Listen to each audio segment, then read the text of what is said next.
Hello all, सो vintage tutorial में आपका स्वागत है। तो आज हम देखेंगे कि सेट कैसे वर्क करता है पाइथन में और उसके डिफरेंट फंक्शनैलिटीज़ क्या है या मेथड्स क्या-क्या है जो हम यूज़ कर सकते हैं। तो सबसे फर्स्ट सेट होता क्या है? सो सेट एक ऐसा हम बोल सकते हैं कि एक डेटा टाइप है या स्ट्रक्चर है जिसके अंदर हम हमारे डिफरेंट काइंड ऑफ डेटा को स्टोर कर सकते हैं। अनऑर्डर्ड मैनर में भी स्टोर कर सकते हैं, ऑर्डर्ड मैनर में भी हम स्टोर कर सकते हैं। मतलब हमारा एलिमेंट अगर ऑर्डरली हमने स्टोर किया है उसके अंदर तो ऑर्डर मैनर में रहेगा। एंड उसमें डुप्लीकेट वैल्यूज़ नहीं रहते। सबसे यूनिक जो चीज़ है सेट की कि उसके अंदर डुप्लीकेट वैल्यूज़ को हम स्टोर नहीं कर सकते। अगर 2 डिफरेंट वैल्यूज़ है जो सेम है जैसे 2 एंड 2 तो वो उसे स्किप कर देगा। उसमें से सिर्फ़ एक ही वैल्यू को वो कंसीडर करेगा सेट में, ठीक है? देन उसके बाद हम कोई भी डेटा टाइप को स्टोर कर सकते हैं। फिर हम चेक करते हैं कि सेट को कंस्ट्रक्ट कैसे कर सकते हैं। तो हम डायरेक्टली हमारी कोडिंग में देख लेते हैं। तो सबसे फर्स्ट हम सेट को इनिशियलाइज़ करेंगे, ठीक है? तो सैंपल सेट करके एक मैं बनाता हूँ वेरिएबल। इसके अंदर हम क्या करेंगे सेट जो है वो इस हिसाब से उसका सिंटैक्स होता है। इसके अंदर हम क्या कर सकते हैं हमारे डिफरेंट वैल्यूज़ को स्टोर कर सकते हैं। जैसे कि अभी हम यहाँ पे देख जैसे एप्पल, देन बनाना, देन यहाँ पे ऑरेंज हो गया हमारे लिए। तो ये 3 डिफरेंट एलिमेंट्स है जो हमारे सेट के अंदर स्टोर किए हमने। अब हमें क्या करना है इसे जस्ट एक हम बोल सकते हैं कि हमें डिफरेंट ऑपरेशंस परफॉर्म करने होते हैं इस पर्टिकुलर सेट पे। जैसे कि अभी हमें अगर इसका लेंथ फाइंड आउट करना है तो हम क्या करेंगे सिंपली जैसे हमारा लिस्ट होता है उस हिसाब से हम इसे लेंथ लिख लेंगे। लेंथ के अंदर हमारा जो सैंपल सेट है या फिर सेट है उसे हम एंटर कर देंगे और फिर इसे हम रन कर सकते हैं। तो इससे हमें उस पर्टिकुलर सेट का लेंथ मिलेगा। जैसे यहाँ देख सकते हैं कि इसने 3 हमें एज़ एन आउटपुट दे दिया है। ओके। अब इसके अलावा हम और क्या-क्या फंक्शनैलिटीज़ है जो कर सकते हैं। अब इसी में हम मिक्स एलिमेंट डाल सकते हैं। तो देख लेते हैं हम यहाँ पे भी।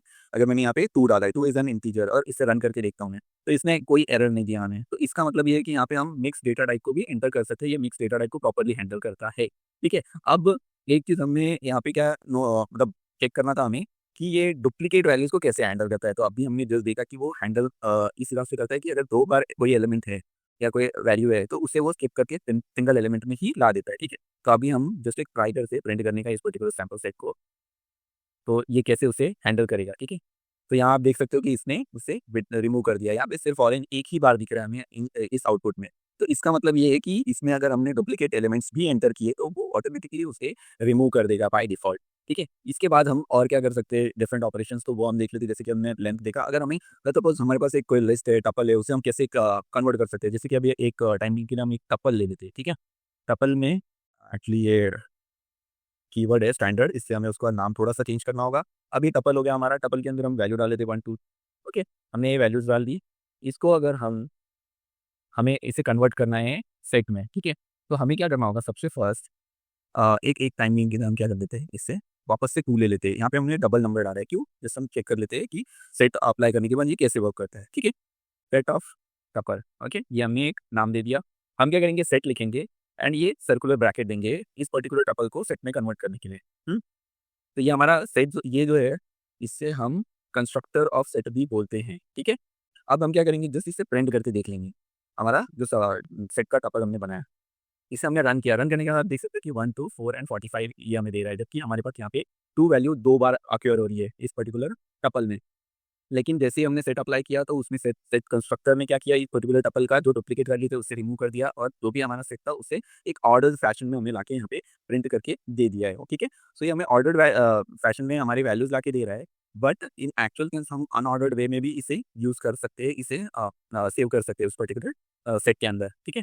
तो ये हमारा सेकंड ऑपरेशन हो गया। हमने लेंथ देख लिया, ब्रेड्थ देख लिया, फिर इसके बाद हम एलिमेंट जैसे हम लिस्ट में कोई भी एलिमेंट को हम डायरेक्टली एक्सेस कर सकते हैं, वैसे हम सैंपल में नहीं एक्सेस कर सकते।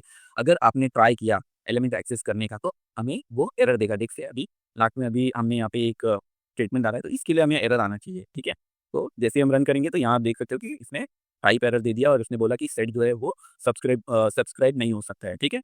तो ये हमारा क्लियर हो गया। इसके अलावा हमारे जो सेट है उसके अंदर और क्या-क्या चीज़ें हम कर सकते हैं, तो टाइमिंग के लिए मैं इसे रिमूव कर देता हूँ, ठीक है? अब सेट में ये जो प्रिंट स्टेटमेंट है इसे भी मैं हटा देता हूँ टाइमिंग के लिए, ठीक है? हम ये जो सैंपल सेट है हमारा इसमें हम कोई एक नया एलिमेंट अगर ऐड करना चाहें, ठीक है? सो उसके लिए हमें ये फंक्शन यूज़ करना होता है। हम ऐड कर सकते हैं नया एलिमेंट भी और इससे हम सो लेट्स सपोज़ एक एक सिटी का नाम लिख देते हैं, मुंबई लिख देते हैं, ओके? जैसे हमने इसे मुंबई लिखा उसके बाद हम इसे प्रिंट करेंगे। सो ये प्रिंट में हमें जो एडेड एलिमेंट है वो दिखना चाहिए। सो जैसे हमारा लिस्ट होता है, लिस्ट में हमारा जो हम हमें कुछ एक एक्स्ट्रा एलिमेंट ऐड करना रहता है, तो हम वहाँ पे अपेंड यूज़ करते हैं। इन सिमिलर वे अगर आपको सेट में कोई ऐड करना है एक एक्स्ट्रा एलिमेंट, तो हम यहाँ पे ऐड यूज़ करते हैं, ओके? तो ये हमने ऐड यूज़ कर लिया। इसी के जैसा अगर हमें सपोज़ रिमूव करना है कुछ, तो यहाँ पे अभी टाइमिंग के लिए हमने ये मुंबई ऐड किया था, हमें ये 2 को सपोज़ रिमूव करना है, अभी ये हम ऑरेंज को निकाल देते हैं, ठीक है? हमें सपोज़ ये 2 रिमूव करना है, तो हम क्या करेंगे, ये 2 को यहाँ पे मेंशन करेंगे और यहाँ पे हमें रिमूव यूज़ करना है।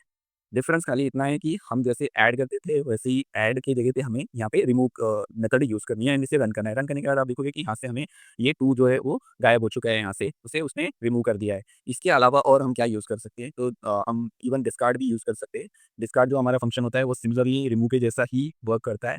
तो जैसे हम इसने 2 को रिमूव किया, वैसे ही वो यहाँ पे भी हमें डिस्कार्ड करके देगा, उस पर्टिकुलर वैल्यू को रिमूव करके देगा। उसके अलावा हम पॉप यूज़ कर सकते हैं, लेकिन पॉप जो है वो जनरली हमें एक जो आउटपुट चाहिए वो नहीं देगा, लेकिन ऐसे कोई प्लेसेस होंगे जहाँ हमें रैंडमली इस पर्टिकुलर सेट में से कोई एक वैल्यू पॉप करके देना है, रैंडमली कुछ निकाल के हमें दे देना है। तो उस केस में हमारे लिए ये पॉप बेटर होता है। तो ये पॉप क्या करता है, इस पर्टिकुलर सेट से इसमें से रैंडमली कोई भी एक वैल्यू रिमूव करेगा। तो मैं 2-3 बार रन करके आपको दिखाता हूँ। एक बार हमने रन किया तो इसने 2 को रिमूव किया, सेकंड टाइम भी हम रन कर लेते हैं। ठीक है, सेकंड टाइम देखो यहाँ पे 2 यहाँ पे प्रेज़ेंट है। तो इसका मतलब ये हुआ कि ये पर्टिकुलर सेट को रैंडमली जाके कोई भी एक वैल्यू को रिमूव कर देता है। तो वैसे केसेस अगर अगर हमें होंगे कुछ लकी ड्रॉ टाइप या फिर कुछ अलॉटमेंट हमें अगर जनरेट करना है, तो उस केस में हम ये पॉप का यूज़ कर सकते हैं। ठीक है? उसके बाद हम और क्या-क्या देख सकते हैं, तो हमारे पास अभी क्लियर करके एक एलिमेंट क्लियर करके एक मेथड है और एक डेल करके मेथड है। तो जनरली क्या होता है कि अगर हमें हमारा जो सैंपल सेट है या फिर सेट जो भी है हमारा, उसे अगर हमें पूरा क्लियर करना है, उसमें वैल्यूज़ ही नहीं रहने देनी है, तो उस केस में वो हम क्लियर को यूज़ कर सकते हैं। तो इसने हमें एक एम्प्टी सेट दिया है क्योंकि हमने यहाँ पे क्लियर कर दिया। लेकिन अगर हमें उसे डिलीट ही कर देना है, उस पर्टिकुलर सेट को, तो हम यहाँ पे सिंपली डेल यूज़ कर सकते हैं। जैसे हम इसमें हमारे स्ट्रिंग के केस में या लिस्ट के केस में भी कभी-कभी यूज़ करते हैं। तो generally we should not use डेल, बट कभी अगर कुछ केसेस आए जिसमें आपको डेल यूज़ करना पड़े, तो आप यूज़ कर सकते हो। तो यहाँ पे आप देख सकते हो कि इतने सिंपली हमें एरर थ्रो कर दिया। क्यों? क्योंकि हमने ये पूरे सेट वेरिएबल के साथ में इस सेट को ही डिलीट कर दिया है। ठीक है? तो ये डिलीशन हो गया, पूरे ऑब्जेक्ट का डिलीशन हो गया। लेकिन वही अगर हम क्लियर यूज़ करते हैं, तो क्लियर क्या करता है, इस पर्टिकुलर सेट के अंदर के जो एलिमेंट्स है, इसे गायब कर देता है, इसे डिलीट करता है, खाली एलिमेंट्स को। और ये जो इसकी प्रॉपर्टी है, इस वेरिएबल की प्रॉपर्टी है, उस वेरिएबल को वो प्रिज़र्व करके रखता है। तो उस केस में हमें ये एक एम्प्टी सेट देता है। तो इस हिसाब से हम डिफरेंट फंक्शंस और मेथड यूज़ कर सकते हैं। इस सेट में और भी बहुत कुछ चीज़ें हैं सीखने लायक, जैसे कि यूनियन एंड ऑल, जॉइन, ये सारी चीज़ें हैं, तो वो हम अपकमिंग वीडियोज़ में देखेंगे। इस वीडियो में इतना ही। आपको अगर कोई भी क्वेश्चन हो, कोई भी डाउट हो या आपको कोई एप्लीकेशन के बारे में कहीं पे आपको ऐसा लगता है कि आप सेट यूज़ करना चाहते हो, तो उसे कैसे यूज़ करना है, तो आप कमेंट सेक्शन में मेंशन कीजिए। मैं जल्द से जल्द उसके ऊपर एक सॉल्यूशन देने का ट्राई करूँगा। And thank you all.